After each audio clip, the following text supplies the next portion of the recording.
j'étais allongée sur un lit d'hôpital dans un sous-sol sale lorsque Rick, le chirurgien, est apparu dans l'obscurité.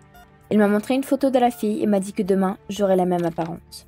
C'était ma 12e opération de chirurgie plastique. Bientôt, mes yeux se sont assombris à cause de l'anesthésie habituelle et je me suis endormie. Le matin, je me suis réveillée dans ma chambre et je me suis approchée avec difficulté du miroir. Quand j'ai enlevé les bandages, j'ai vu un nouveau visage dans le reflet, pile poil comme la fille de la photo. Dieu merci, c'était mon dernier cas. J'allais commencer une nouvelle vie et ne plus subir d'opération. J'ai ouvert le placard pour me changer et dans le coin était assise ma copie exacte, la fille sur la photo nommée Zoé. Seulement attachée avec la bouche scotchée. Elle était sous le choc. Bien sûr, je ressemblais à sa jumelle folle. Elle m'a regardée avec horreur, mais j'ai juste pris les vêtements et fermé la porte à clé. Puis Rick, mon chirurgien plastique et patron à temps partiel, est entré. Il a montré une photo d'un type et a dit froidement que c'était Dean. Je devais me faire passer pour sa copine, me faufiler dans son bureau et prendre le dossier rouge avec les documents. Rick m'a donné le téléphone de la fille qui était assise dans le placard, les clés, et m'a envoyé à l'affaire. Une demi-heure plus tard, j'étais dans un taxi qui se rendait chez ce Dean, et soudain, je me suis vue dans le rétroviseur et j'ai réalisé qu'après tant d'opérations, je ne me souvenais plus à quoi ressemblait mon vrai visage. Et puis j'ai commencé à me rappeler comment tout a commencé.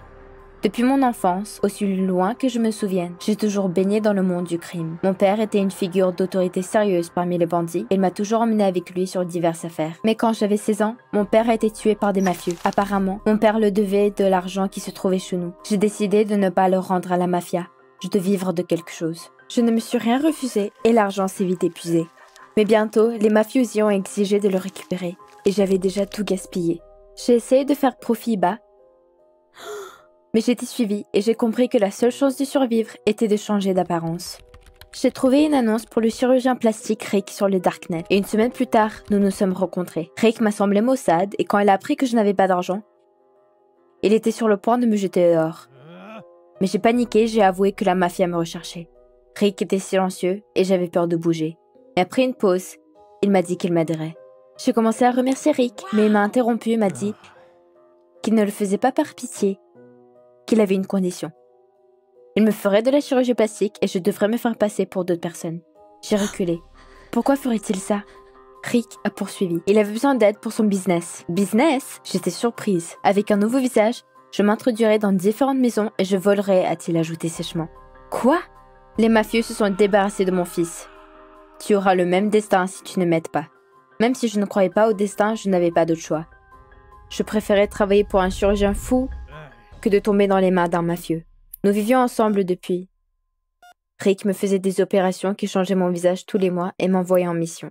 Mais il ne m'a pas payé un centime de ce qu'il a volé, alors j'ai pris un pourcentage du travail moi-même. Cela me permettait d'acheter des vêtements et d'aller à des restaurants. Rick n'avait toujours pas remarqué que je le volais. J'étais heureuse de cette vie, mais bientôt, j'ai commencé à remarquer qu'à chaque opération, les cicatrices sur la peau mettaient plus de temps à guérir. Et j'ai peu à peu commencé à devenir folle, entendant parfois dans ma tête les voix des filles dont j'avais porté le visage. Puis, j'ai su qu'il était temps d'arrêter. La semaine dernière, cela faisait exactement 1 an que je travaillais pour Rick. Le même jour, je suis allée le voir et l'ai supplié de me laisser partir plus tôt, parce que je faisais mon devoir, honnêtement. Il a eu un moment de silence, puis il a hoché la tête. « Sérieusement ?» j'ai demandé, surprise et incertaine. « Oui, peut-être que tu mérites ta liberté, » Rick a répondu. « Juste une dernière affaire, et nous sommes quittes. » J'ai accepté sans hésiter. Bien sûr. Alors très vite, Rick m'a fait une nouvelle chirurgie plastique. Soudain, j'ai entendu les cris du chauffeur de taxi en colère. Apparemment, j'étais tellement plongée dans mes souvenirs que je n'ai pas entendu comment nous étions arrivés. J'ai payé, je suis sortie près de la grande maison. Eh bien, c'était ma dernière affaire. Et puis, la liberté. Ma mission était de voler un dossier rouge de documents dans cette maison. En ouvrant prudemment la porte, je me suis retrouvée dans un petit hall. C'était si calme que j'ai sursauté lorsque quelqu'un m'a appelé. C'était Dean, le propriétaire de la maison, et il était mignon, grand et athlétique. Il m'a serré dans ses bras et m'a dit qu'une surprise attendait sa bien-aimée dans le salon. J'ai poussé un soupir de soulagement. Il ne se doutait de rien et pensait que j'étais sa petite amie. Nous nous sommes assis à la table. Un dîner romantique en chandelle m'y attendait, et Dean était doué pour faire la cour. Mais soudain, le sourire a disparu de son visage. Il a fixé ma main. Oh mince, j'ai oublié de couvrir mon tatouage avec ma manche. J'ai rapidement caché mes mains sous la table, mais mon cœur battait la chamade. Je ne pouvais pas laisser Dean avoir des soupçons, ou je ne pourrais pas avoir le dossier rouge. Dean m'a regardé avec méfiance. J'ai menti en disant que le tatouage était temporaire, mais je ne pense pas qu'il m'ait cru. Je n'avais pas le temps d'attendre. Je devais faire le tour de la maison et trouver le dossier. « Chérie, tu veux bien m'excuser ?» j'ai dit. Et je me suis immédiatement levée de table. Comme le premier étage est petit, j'ai supposé que le dossier contenant les documents était quelque part à l'étage. J'ai soigneusement monté les escaliers et au bout du couloir, j'ai vu une vieille porte. J'ai écouté pour entendre Dean, mais tout était calme. Puis, j'ai marché sur la pointe des pieds jusqu'à cette porte. Et c'était le bureau de Dean. J'ai rampé jusqu'au bureau pour trouver le dossier rouge. Mais ensuite, ça a été comme un choc électrique. J'ai remarqué un badge de police sur le bureau. Cela voulait dire que Dean était un flic. Il a dû voir clair dans mon jeu. À ce moment-là, j'ai entendu les escaliers grincer. Oh non. J'ai à peine réussi à sortir du bureau que je me suis retrouvée face à face avec Dean. Il a demandé avec incrédulité ce que je faisais dans son bureau. Essayant d'éviter les tremblements dans ma voix, j'ai dit que je devais partir immédiatement. Après cela, j'ai couru aussi vite que possible dans les escaliers vers la sortie. J'en avais tellement marre de faire semblant d'être quelqu'un d'autre.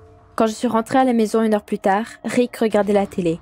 J'ai immédiatement commencé à crier qu'il aurait dû dire que Dean était un flic. Mais Rick n'a même pas réagi. Il s'est levé du canapé et s'est approché de moi et m'a dit que si je voulais être libre, je devais le trouver, le dossier. Une boule s'est formée dans ma gorge. Rick pouvait me dénoncer à la mafia à tout moment. Ou pire, me laisser comme son esclave pour toujours. J'ai pris une profonde inspiration et je suis allée dans ma chambre pour penser à où était ce fichu dossier.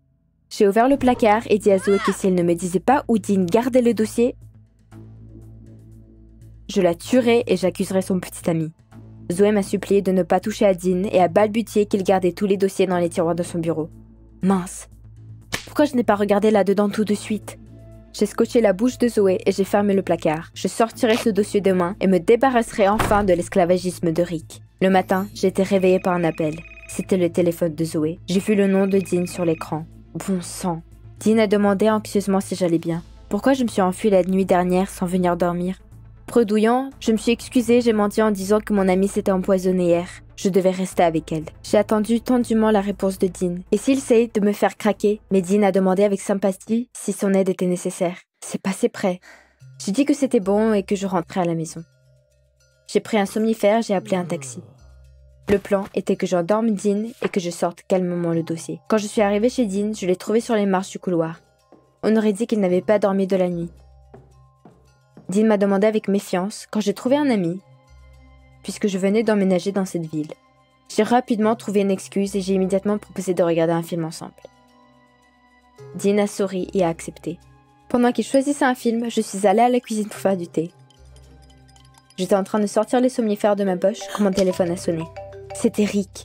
J'ai décidé de rappeler quand Dean serait endormi. J'ai mélangé la poudre dans le thé et je suis allée dans le salon. Mais Dean était déjà endormi sur le canapé. Apparemment, il m'avait vraiment attendu toute la nuit. Je n'ai pas perdu de temps pour me précipiter à son bureau. Je devais régler tout ça rapidement. Pendant que j'y allais, j'ai décidé de rappeler Rick. « Qu'est-ce que tu as? Je suis sur l'affaire. » Mais à ces mots, je me suis figée sur place.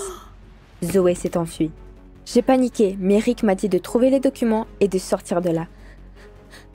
Elle pouvait se pointer ici à tout moment et Rick et moi serions foutus. Ma nouvelle vie était en jeu. J'ai décidé de me battre jusqu'au bout. Dans le bureau, j'ai fouillé dans tous les tiroirs du bureau et j'ai finalement trouvé un dossier rouge. Et puis j'ai entendu la porte grincer.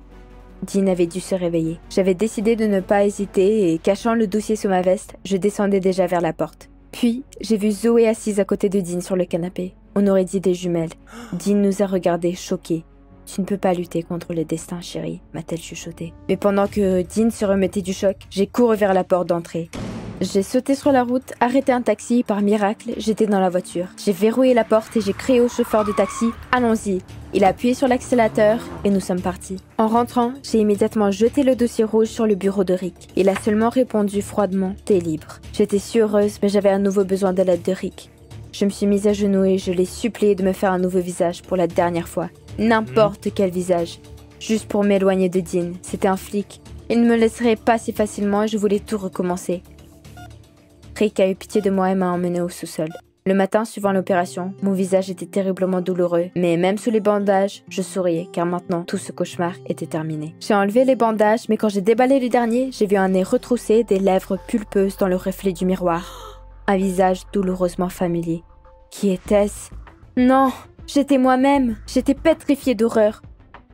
Pourquoi m'a-t-il piégée comme ça? Maintenant, je serais retrouvée mise en pièces par les mafiosi qui chassaient mon père. Soudain, le téléphone a vibré, un message est arrivé. Je sais que tu m'as volé de l'argent. Il est temps de payer tes dettes. Tu ne peux pas lutter contre les destins. Et la signature, Rick. Mes jambes ont lâché, je suis tombée sur le canapé, juste au-dessus de la télécommande. La télévision s'est allumée et j'ai entendu une voix familière.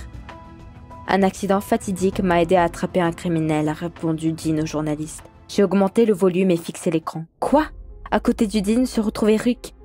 Menotté, Dean a dit qu'elle avait poursuivi le chirurgien Rick pendant de nombreuses années, mais qu'au final, sa petite amie l'a aidé à attraper le criminel.